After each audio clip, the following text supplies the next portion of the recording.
करते हैं आज के क्लास को हम लोग समझेंगे जो डी ब्लॉक के तत्व है उसका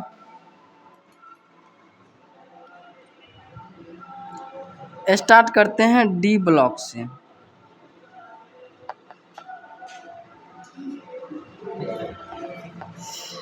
समझेंगे डी ब्लॉक का तत्व क्या है नहीं है कैसे है। उम्मीद करते हैं याद करके आया होगा। याद करके आया है? बताओ डी ब्लॉक के तत्व का नाम कहाँ से शुरू होता है। डी ब्लॉक का तत्व कौन पीरियड से? कुछ देखो पीरियोडिक टेबल में जिसको आवर्त क्या होता है?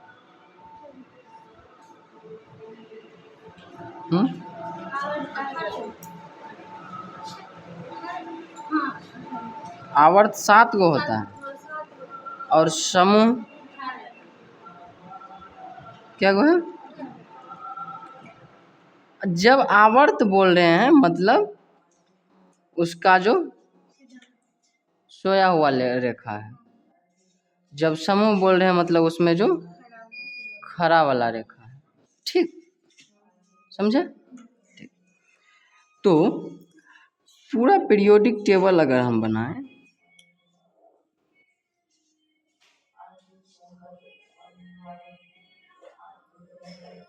ऐसा होता है।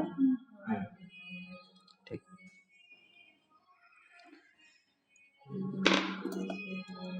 इसको हम लोग बोलते हैं कौन ब्लॉक? इसको इसको इधर वाला को एफ। क्यों बोलते हैं एफ ब्लॉक या एस ब्लॉक? कल बात किए थे, बताओ क्यों बोलते हैं।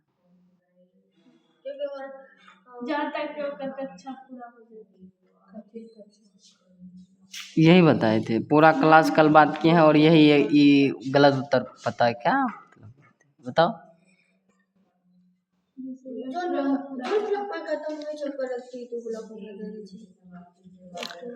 ऐसे नहीं बोलल जाए छे कि जहाँ पर अंतिम इलेक्ट्रॉन खत्म हो जेते ओकरा कह देबे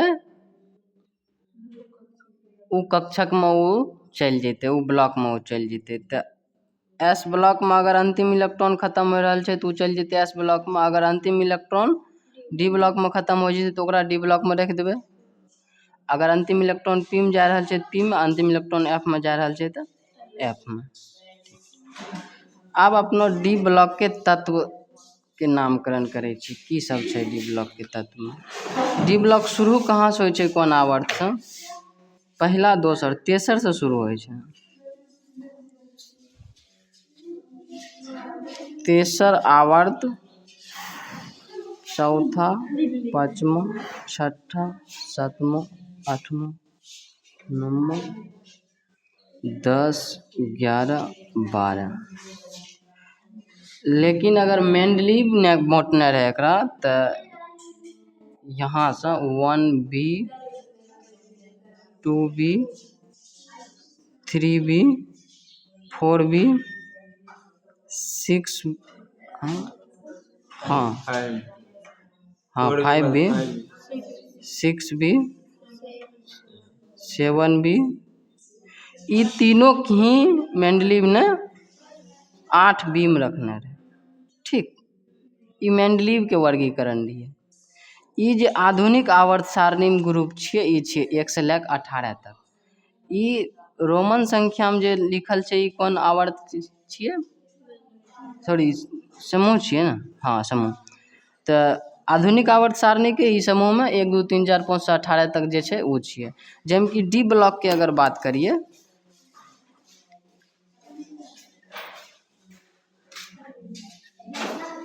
डी ब्लॉक में, डी ब्लॉक शुरू हो छे तेसर आवर्त से और पहुँचे छे 12वां आवर्त तक। ठीक, यहाँ तक कोई दिक्कत? ये आधुनिक आवर्त सारणी में रखल गेल रहे। आवर्त सारणी के वर्गीकरण बहुत सारा व्यक्ति करलके, डोबेराइनर अइले और भी कई सारा वैज्ञानिक अइले। बाद में लगभग साक्ष्य प्रमाण के तौर पर मेंडलीव के मानल गेले और ओकरे आधार पर धीरे आगे बढ़ायल गेले। हालांकि अभी तो आधुनिक आवर्त सारणी चल रहा है, लेकिन ई क्या कर छिए वर्गीकरण मेंडलीव। तो अब यहाँ पर कन्फ्यूजन नहीं होना चाहिए। कल ये लड़का पूछने रहे अच्छा ई कौन चीज़ छिए, समझ में आया क्या है। मेंडलीव नाम का कोई व्यक्ति था जिसको जो कि अपना वर्गीकरण इस आधार पे किया था, ऐसे करके रखे। तो बाद में जो तत्व और ऐड हुआ ना, उसको उसका गुण इससे मिल रहा था, ये तीनों से। तो ये तीनों का नाम 8B रख दिया गया, समझे। ठीक, अब इसमें आगे बढ़ते हैं। इधर हम लोग क्या बोलते हैं, इधर कहाँ तक आ जाएंगे, आवर्त में 1 2 3, चौथा आवर्त में आ जाते हैं इधर। ठीक, कौन सा आवर्त में, चौथा, फिर पांचवा, फिर और सातवां। 7वां आवर्त है, काहे कि वो तो पहले था तो वो हटा दिए। इसको बोलते हैं तीसरा श्रेणी, 3D का श्रेणी। चौथे आवर्त को क्या बोल रहे हैं, 3D का श्रेणी। पांचवें आवर्त को बोल रहे हैं 4D का श्रेणी। अच्छा, ये क्यों बोल रहे हैं जान, तो क्योंकि जो इलेक्ट्रॉन खत्म होगा ना, वो 3D में जाके खत्म होगा। नहीं होता है कि ये होता है कि 1s 2s 2p 3s 3p 3d 4s, ई वाला होता है। तो डी भी तो आएगा, पहला डी कब आता है, 3D आता है। फिर अगला डी कब आएगा, अगर बहुत सारा है तब कोष, तब अगला डी कब आएगा, 4D आएगा, फिर 5D 6D। वैसे करके जो 3D श्रेणी में आता है वो इस यहाँ लिखा जाता है। वैसे करके जो 4D श्रेणी में आता है वो इधर लिखा जाता है। जो 5D श्रेणी में आएगा वो 6 आवर्त में लिखा जाएगा। जो 6D श्रेणी में आएगा उसको 7 पीरियड में लिखा जाएगा। समझ में आया।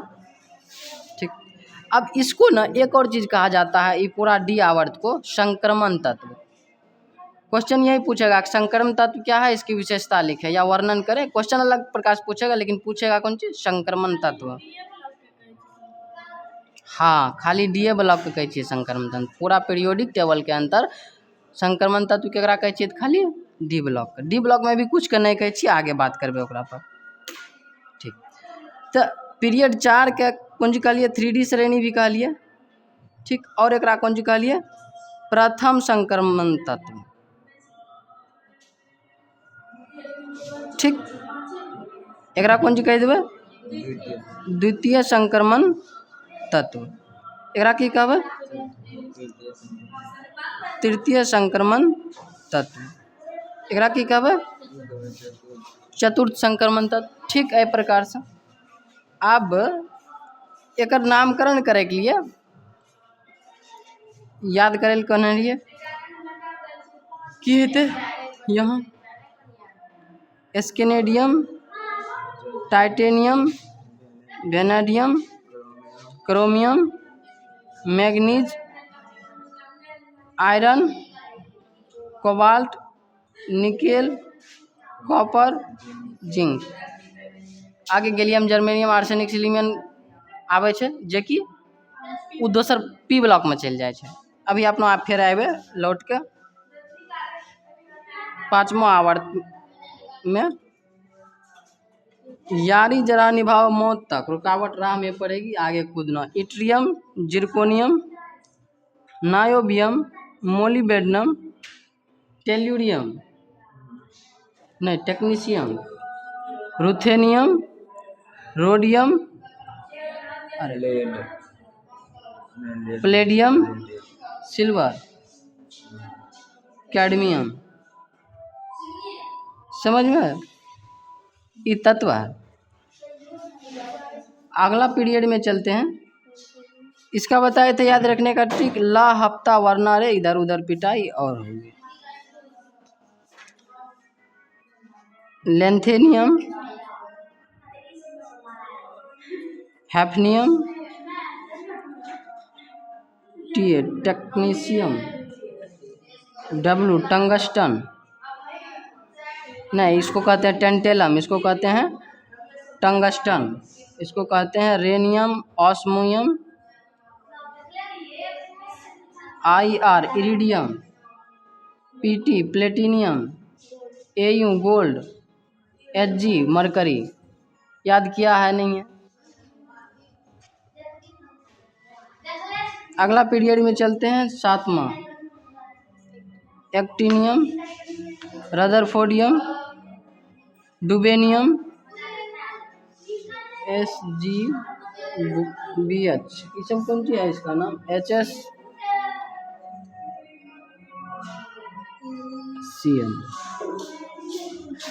तो हम लोग शुरू करते हैं चौथा पीरियड से और आ जाते हैं 7वां पीरियड तक, और समूह में देखें तो तीसरा समूह से 12वां समूह तक। तो डी ब्लॉक का परिभाषा ऐसे लिख सकते हैं कि जो तत्व तीसरा और 12वें पीरियड के बीच का है, ठीक, तीसरा से 12वें पीरियड तक के तत्व को डी ब्लॉक का तत्व कहते हैं। ठीक, समझ में आया? ठीक, तो ये सब होता है। स्केनेडियम से लेकर के कॉपरनिशियम तक के तत्व को कहते हैं डी ब्लॉक। अब इसका अगर परमाणु संख्या लिखना चाहती है, कहाँ से शुरू होता है बताओ? 21 से शुरू होता है। स्केनेडियम 22, टाइटेनियम 23, 24, 25, 26, 27, 28, 29, 30। ठीक है, 30 तक ही है ना। अब फिर ये इट्रियम शुरू होता है 39 से, 40, 41, 42। अच्छा, ये बीच का कहाँ गया समझा? क्या है कि वो तो पी ब्लॉक में चल गया ना। 43, 44, 45, 46, ये कौन सी है? परमाणु संख्या है उसका। और यहाँ फिर एक लोचा आता है 97 से लेकर के 71 तक के तत्व को हम लोग भेज देते हैं एफ ब्लॉक में। क्यों जानते हो? कॉन्सेप्ट यहाँ पे ये है कि जो इसका अंतिम इलेक्ट्रॉन था ना, वो ख़त्म हो जाता था एफ ब्लॉक में, इसलिए इसको हम लोग रख दिए अलग से एफ ब्लॉक में। 72, हाँ 72, 71 तक के तत्व वहाँ में रख देते हैं एफ ब्लॉक में। तो 72 के बाद 73, 74, 75, 76, 77, 78, 80 तक के तत्व को हम लोग फिर इसमें रखते हैं। ठीक, एक्टिनियम फिर शुरू होता है 89 से, और 89 से लेकर 104 तक के, हाँ 103 तक के तत्व को हम फिर रख देते हैं उसमें। 14 गो तत्व को आता है इसके बीच। यहाँ से भी 14 गो तत्व को खाली किए, यहाँ से भी खाली किए, ये दोनों खाली करके भेज दिया, एगो नया ब्लॉक बना दिए एफ ब्लॉक। क्यों? क्योंकि इसका जो अंतिम का इलेक्ट्रॉन था, अंतिम इलेक्ट्रॉन जा रहा था, वो जा रहा था एफ ब्लॉक में, इसलिए। 104 से फिर शुरू होता है ई ब्लॉक का तत्व 105, 106, 107, 108, 109, 110, 110 तक। अरे 104, 5, 6, 7, 8, 9 के बाद 10, 12, 4, 5, कुछ बहुत चीज़ नहीं लिखे कि रे। रदरफोर्डियम, डुबेनियम,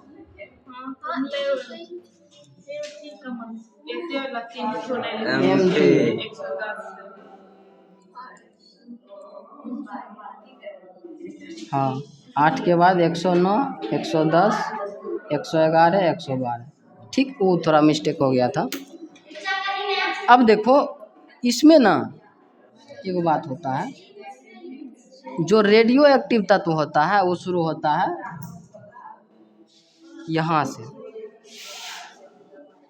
रेडियो एक्टिव तत्व शुरू होता है 84 से लेकर, तत्व संख्या पीरियोडिक टेबल के 84 जो तत्व संख्या होता है ना, वो पी ब्लॉक में आता है शायद।